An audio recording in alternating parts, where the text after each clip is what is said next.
I'm going to show you how to screed a shower base. The tools I require for the job are some wood, a sawhorse, a clamp, a saw, some trowels, mixing gear, safety equipment and some measuring equipment.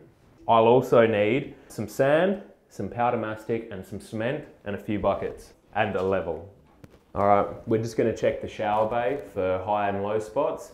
The high spots could protrude through the screed and then make the tiles uneven. There doesn't seem to be any high spots, so we're going to move on to the next step.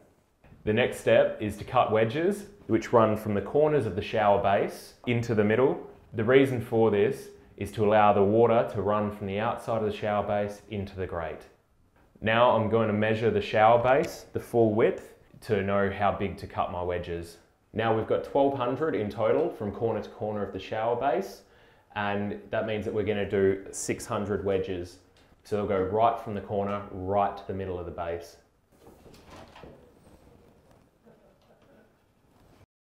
I will have to cut these on an angle, but first I'm cutting them to length. Now I'm going to mark my wedge.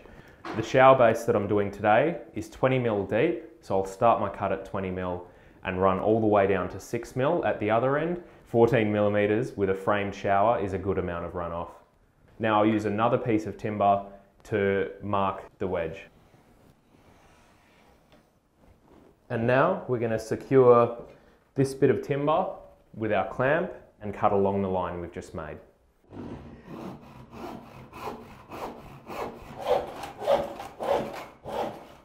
Just be careful at the other end because it is very narrow, so take it slow.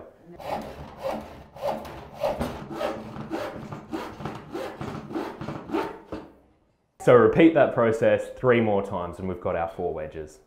I'm going to put some rags down the drain, ensuring that they're tightly fitting to stop any screed or glue going down the drain and blocking it. Now I'm going to put my wedges that I've just cut into place. Now we've just got to make the screed and put the glue down. The screed is made of 1 part cement to 4 parts sand and a little bit of water. The consistency should be like a wet beach sand, so that if you throw it gently, it should stay in a ball and not break apart, but not so wet that it slops through your fingers. Be careful not to add too much water, because adding too much water will make it go sloppy and you don't require much to gain the consistency that you require.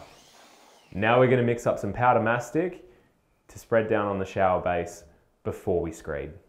You put some powder mastic into the bucket and add a little bit of water and mix until it's a toothpaste consistency.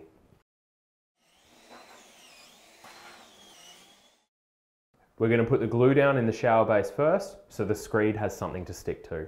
First, remember to remove your wedges before spreading the glue so you get a nice even spread on the shower base.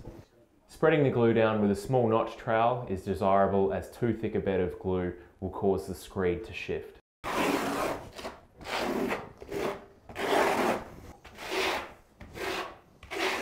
Next, we'll stick the wedges back in and fill the whole shower bay with screed. Now we've put the screed in the shower base, we're going to spread it out so that it covers all of the glue and the wedges. We're going to use a flat trowel to do this. Now I'm going to scrape the screed back to the level of the wedges which we've placed into the glue, and that'll create the fall for the shower base. If there's any small areas that you need to be a bit careful with, you can use a smaller bit of wood, a small spirit level, or even better, a poly float. It's important to get each section flat, even if that requires moving a little bit of a screed from one section to another to build up the level. This may take a while, but the extra effort you put in now will save when tiling.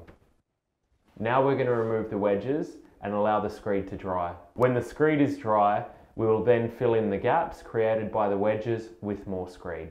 Make sure you remove the rag now so the screed doesn't dry over the top of the drain or get lodged in it. Make sure there's no screed down the drain pipe, and all of the little bits of screed which have fallen on top, let them dry. It's much easier to remove them when they're dry. Now we've allowed the screed to dry, we're going to put a rag back down the drain and tidy up.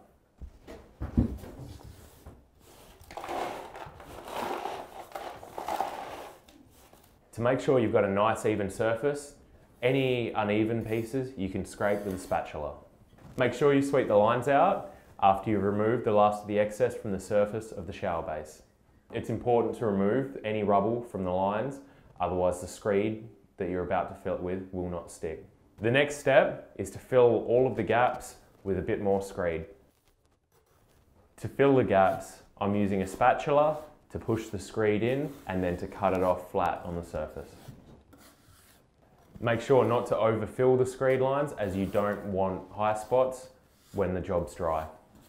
Now we've filled the gaps with screed, we're going to sweep up the excess and remove the rag from the drain. Now we're going to allow this to dry and then give it a final sweep and it's ready for tiling. And that's how you screed a shower base.